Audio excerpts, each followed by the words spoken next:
Lessons had ended for the day. Masashi closed his books and slipped them into his school bag, all the while paying close attention to the people filtering out the classroom around him. He was in no particular hurry to leave that afternoon. He normally wasn't one of the first out of the classroom to begin with, but today he took an especially long time to put his things away, waiting for the room to empty.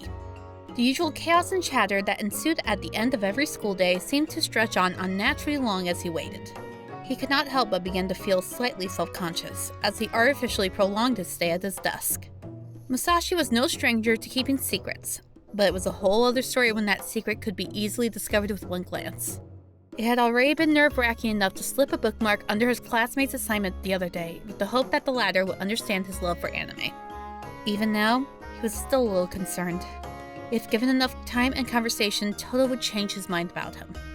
But now that he actually accepted an invitation to come over to Todo's place to watch anime with him, he found that the stakes were even higher. Todo did not spend time with anyone in their class, so if he was seen walking around school with him, Masashi knew that rumors and speculations would fly almost immediately. The last thing he wanted was for his secret love of anime to be discovered. He had too much dignity for that to be spread around school, with what the reputation he was attempting to keep up. Todo had reassured him that he did not care what the others thought. As far as he was concerned, the whole school and the neighborhood beyond could know that they were watching the anime, and he wouldn't even bat an eyelid. But Masashi cared. He would not admit it, but he did care what others thought of him on a personal level. He always presented himself as someone confident and collected, someone who was sure of himself and his abilities. But the truth was, he still had insecurities and secrets like everyone else. He had spent years upon years of his life training himself up to become just as good as those around him. He had failed the UA entrance exams twice and only recently gotten himself accepted into the school on his third attempt.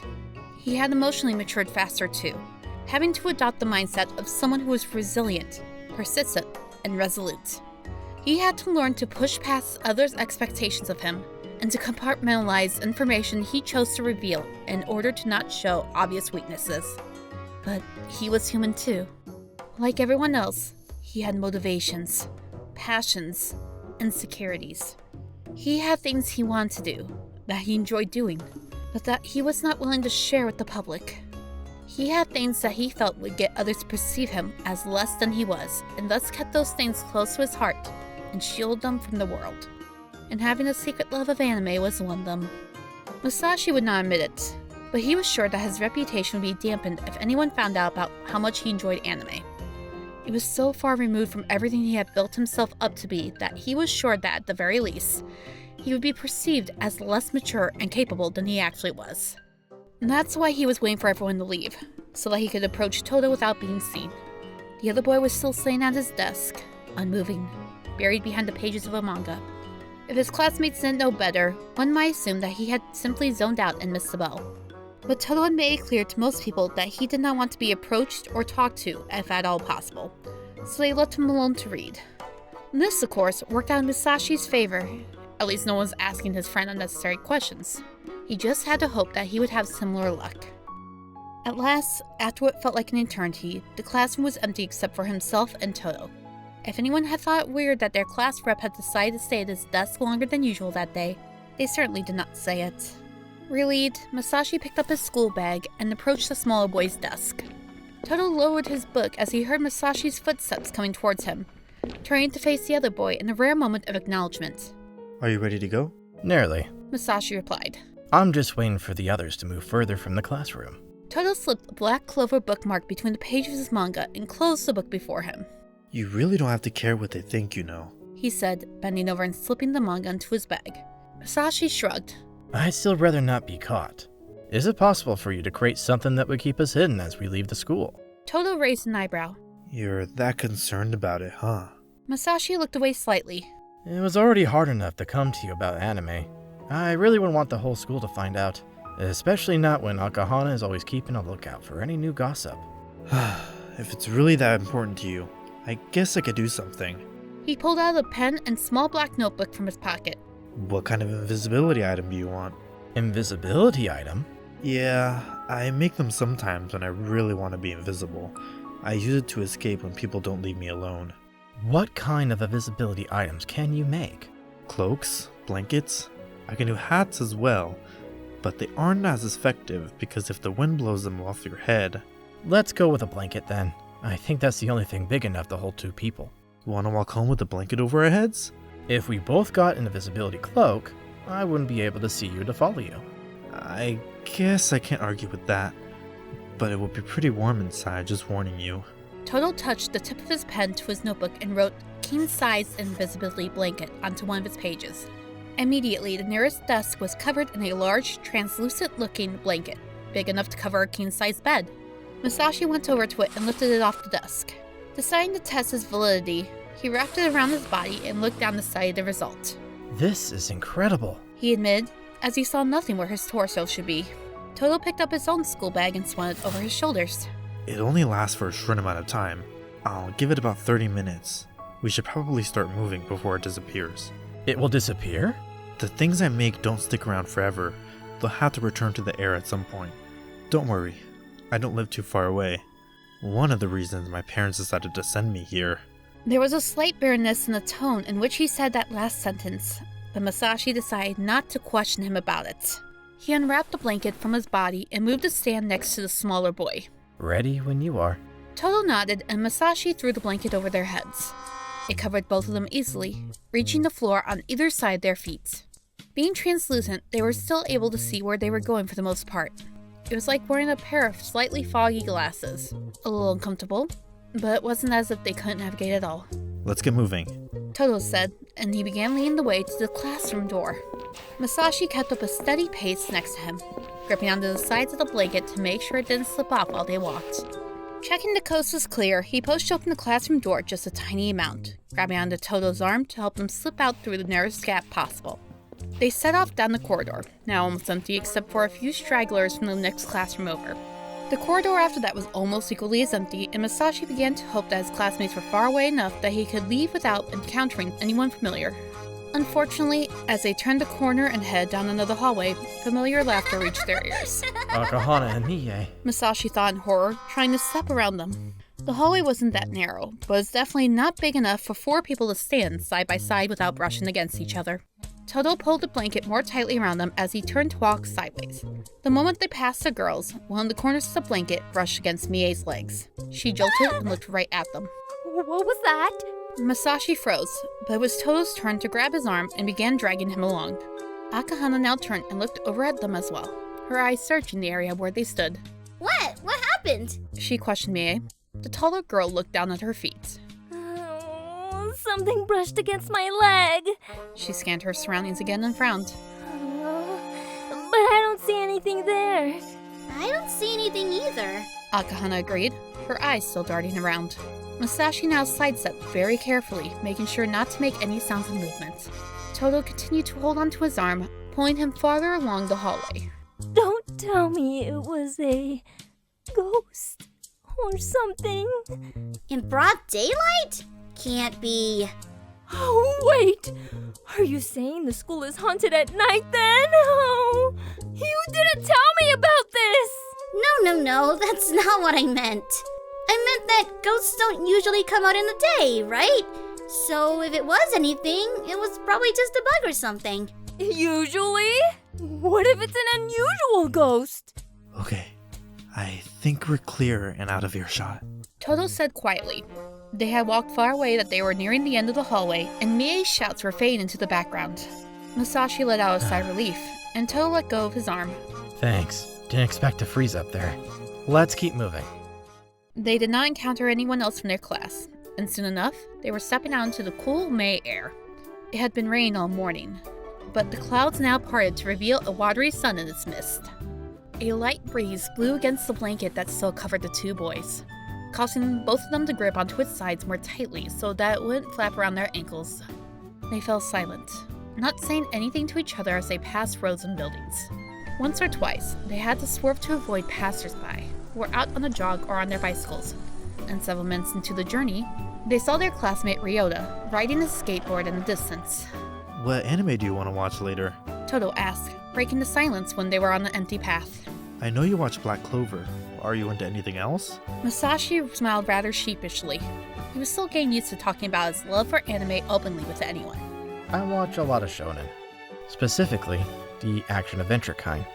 Demon Slayer, Naruto, and the like. Really? Todo mused, looking rather interested. I guess it makes sense. I noticed you're good with the sword. Reminds me of the protagonists from those kinds of anime. If I am to be honest, their sword fighting abilities and attitude is one of the things that inspire me to train as much as I do. It wouldn't be the first time that a form of media inspired me. How so? Do you watch a lot of shows in general? Well, I suppose it's more indirect than that. My dad is an actor. He had a role where he was cast as a swordsman, and he had to learn some moves in order to play it. Your dad acts? He does. We would often have his movies playing on the TV while I was growing up. When I saw him practicing his moves for the swordsman role, I asked if he could show me how they were done, since I had always found swords interesting. This marked the beginning of my sword training. So, in a way, that movie role inspired me to take up lessons. They had reached the driveway of a rather large house. It had at least 3 stories and multiple windows around the perimeter, as well as the front garden. Todo produced a key from his pocket and told Masashi that it was safe to remove the invisibility blanket. No one ever comes near here, and even if they did, no one else in our class knows this is where I live. Hesitantly, Masashi lifted the blanket off the 2 of them and carried it under one arm. Now that it was no longer covering them, it had returned to having the appearance of a large, translucent piece of fabric. He looked around. Even without seeing the interior, Masashi could already tell that this place belonged to someone wealthy. Was his friend really that rich? Todo now stepped ahead and led them both to a polished front door. My parents don't know you're coming. He said as he inserted the key into the lock. They'll just have to deal with it. He pushed the door open and led them both inside. The house was spacious and seemingly empty. Expensive ornaments lined the entrance hall, and as they passed the living room, Masashi saw intricately carved furniture standing around various locations. He knew at once that he was right to assume that this place belonged to a wealthy family. Everything looked as if they cost several $100s at least. Todo began to make his way towards the nearest flight of stairs. Masashi followed several steps behind him, but before they could reach them, the door to their left opened, and a woman who could only have been Todo's mother came running out of what must have been the kitchen. Theodore, is that you? Are you home? She asked. Todo groaned. It was evident that he was hoping to reach his room before his mother found him. She spotted her son a moment later, and seemed to be about to greet him when she noticed Masashi as well. Her face lit up immediately. Oh, Theodore, you brought a friend over? I'm so proud. She flew to her son and tried to hug him, but he backed away. Mom. Oh, just 1 month in UA and you're already going out there and socializing. I'm glad to see you're out there actually making friends. Actually, You're embarrassing me. Todo said, starting up the stairs. His mother only smiled at Masashi. It is nice of you to befriend him. Don't mind his attitude. It's just in one of those faces, you know. I'm sure you understand. Well, I won't bother you two then. Why don't you show him to your room, Theodore? I'll bring up some snacks for you all later. I was already going to do that. You're making so much progress with this making friends business. See you soon! And she left, hurrying back through the door she had entered from. well, she seems friendly. Masashi said after an awkward pause. Todo scowled. Ugh, she's always treating me like this. Like I'm some child who needs to get my life fixed. You saw how happy she was because I brought you over. She thinks I've been wasting my life away and wanted me to socialize. It's why I didn't tell her you were coming. He continued making his way up the stairs. Come on, my room is on the 2nd floor. Masashi nodded and followed him up the stairs as well. They climbed up to the 2nd landing and Todo took out another key from his pocket. I keep my room door locked at all times so my parents can't come in and judge me. He explained as he unlocked it. Make yourself at home. Masashi stepped inside and looked around. The room was big and fully carpeted. A large bed stood at one corner, and a sofa facing a TV was on another. Display shelves stood all around them, crowded with rows upon rows of anime figurines. The walls were plastered with posters from different anime, some of which Masashi hadn't even heard of before. A gaming PC sat on a desk that was also decorated with anime merchandise, and a large and comfortable gaming chair was situated before it. The room was air-conditioned, and Todo's first move upon entering was to turn that on along with the lights. It's like a hotel room. Masashi commented. An anime hotel room. I guess? Todo shrugged, removing his school bag from his shoulders and leaning it against the wall. It's rather fancy. Bring any girls here often? It's a good place for a private date. Todo swatted his arm. Shut up. This place is for me and me alone. Oh, I guess I'll leave then. Masashi said with mock sadness. Todo rolled his eyes. What have I gotten myself into? He threw himself on the sofa and picked up a TV remote that lay on that seat. Masashi, meanwhile, placed his bag next to Todo's and set the invisibility blanket down next to it. So, have you decided what you wanted to watch yet? Todo asked. Masashi frowned and thought for a moment.